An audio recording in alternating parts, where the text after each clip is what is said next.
Hey there everybody, Phil here for AndroidCentral.com, and we've got it. Here is the Droid 2 from Motorola and Verizon. Looks a hell heck of a lot like the original Droid, and there's its little brother, not even a year old yet. So let's pop it on and we'll take a look at the two. The screens are almost exactly the same size, same resolution. The keyboard's gotten a little better, but let's take a look at the Droid 2, which is actually what we want to see. So we've got a new little unlock screen, still very simple. Swipe to unlock there, and if you go in the opposite direction, you will turn the sound off. Very quick and easy way to do that. I'd still probably prefer a hardware button to do it, but I'll take what I can get. Now, the actual software on the thing, we have the non-blur, Moto Blur, Fill Blur thing. It comes with that wallpaper that you see there and not the Droid Eye, which is kind of interesting.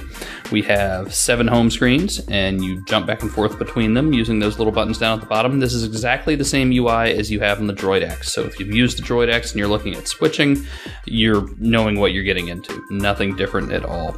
Let's dive into the settings real quick and see exactly what we're dealing with. On the software version-wise, Android 2.2, we knew that. This is the first phone to actually launch with Android 2.2, so you're not going to be waiting on an update, which is very, very nice to see. Hopefully we'll see more of that with some more upcoming phones. Let's just dive into some of these settings as long as we're here. The usual wireless Wi-Fi stuff. We're used to that. Cool. You don't see the mobile hotspot there that everybody has said is native in Android 2.2, and it is native. You can do wireless tethering, but you have to do it through Verizon's app. Let's see what else we get. We get sound settings, kind of normal stuff. Nothing too out of the ordinary there. Display settings, cool. You got a 3.7-inch screen. It's 854 by 400. That's the usual weird Verizon Motorola resolution. You get 54 extra pixels. Data manager, let's see, allow data roaming, oh, why not? So you can turn off background data if you're really worried about your battery or if you're really worried about data use. You can tell it to sync over Wi-Fi only, so you have those options, which is nice. Let's see what else. Backup assistant, that's really for moving from a non-smartphone to this. Location security settings. Note that GPS is off by default, so you're going to want to turn it on if you want to use it. That's kind of important. Let's take a look at the different accounts you can sync up to. I've already got a couple of mine in here. And add account, so you have the backup assistant, corporate sync, which is like Exchange. You have regular email, Facebook, Google, Gmail, MySpace, PhotoBucket, Picasa, Skype, Twitter, Visual Voicemail, and Yahoo Mail. That's a whole bunch of stuff. Plenty of options if you so need them. Take a quick look at the Applications Manager, just because up at the top is Adobe Flash Player 10.1 built in, just like it's built into the Evo 4G once it updates to 2.2. So you have full flash here on the Droid 2. A couple other apps already installed, Kindle, Amazon MP3 app, and then I've got some benchmark stuff. And you also have Need for Speed Shift racing game. And you can move apps if the apps have been programmed that way. If they're coded properly, you can move them to the SD card. And speaking of the SD card, 7.4 gigs of total space. They give you an 8 gig SD card. I've got 6 and change available. Let's see what else we got. Your home screens, walk through them starting on the left. You've got a couple widgets for social networking stuff, which is nice for those of you who use that. And you can add others. Up at the top of the next one, you have your kind of power and settings widgets, so you can quickly turn off Bluetooth or Wi-Fi or switch into airplane mode or turn the GPS off. Got a weather widget, your 3G mobile hotspot, Google Maps, My Accounts. There's your Google search widget, a calendar widget, email widget. That does not work with Gmail. Remember, it works with Hotmail, Exchange, other things. There's your Android 2.2 tips. You can add quick dial contacts in there, which is kind of nice.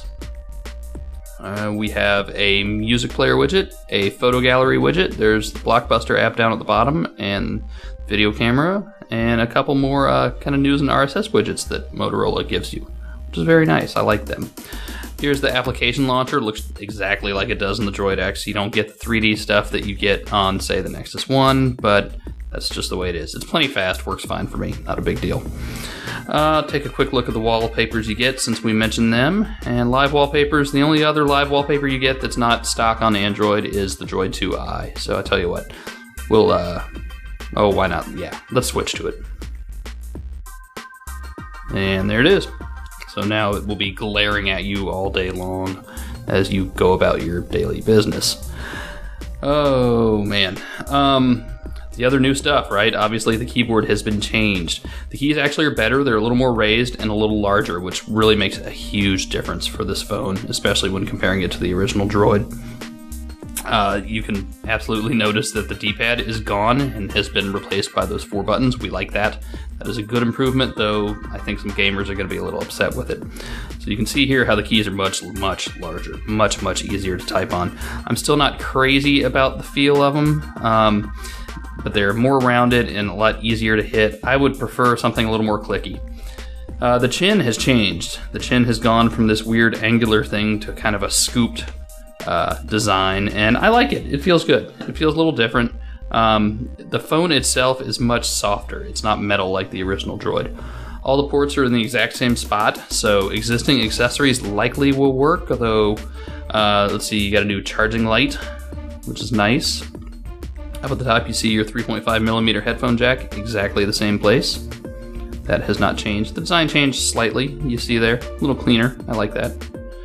And you've got your volume buttons and your camera buttons. Volume buttons have changed a tad. They're a little more rounded, and you can feel, you know, which one is up, which one is down much more quickly. And the camera button's been refined a little bit, much cleaner, especially now that it's not that weird copper color that never quite fit. Never did really figure that out. Here you can see how quickly the UI changes from portrait to landscape when you open the keyboard. There's a little hesitation, a little lag, but I think I can live with that. The slider mechanism itself is just as sturdy on the original Droid. Really not worrying about it breaking. Motorola has some just really good design there. Down at the bottom, you've got a microphone, and you also have a second microphone for noise cancellation on the back. Only 2. We don't have 3 like on the Droid X, so too bad, but oh well. We got a 5-megapixel camera with flash. And let's take a look at both of them side by side. Same position. The position of the flash has changed just a tiny bit. The position of the camera has changed, so you're going to need a new case. Now let's pop off the battery door. There you go. We've got a 1350 milliamp hour battery in here, and it comes out that easily with fingernails. Not a problem. So 1350 on the battery, or 1390, excuse me. It's a little on the small side. I would kind of prefer nothing smaller than 1500, but it depends on how you use your phone. You might well get through the day just fine. There is the micro SD card. It's not spring-loaded or anything, so you're kind of have to pull it out with your fingernail like you saw there. And then it just slides right back in. Just like so. Pop the battery back in, make sure you line up the contacts. Exactly the same as before. The door sliding mechanism is exactly the same. You've got the same little grill down at the bottom, although it's a different color. I'm glad they got rid of that copper color. Not crazy about that at all. Now let's plop it up next to a couple other phones. There's the Nexus 1. And how about the Droid X? Speaking of the Droid X is much larger still. The Droid 2 is pretty much the same size as the original. It's a little, it feels a little smaller, it feels a little softer in the hand. If a phone can feel soft and cuddly, I'd say the Droid 2 does, as opposed to the original Droid, which was just cold and hard.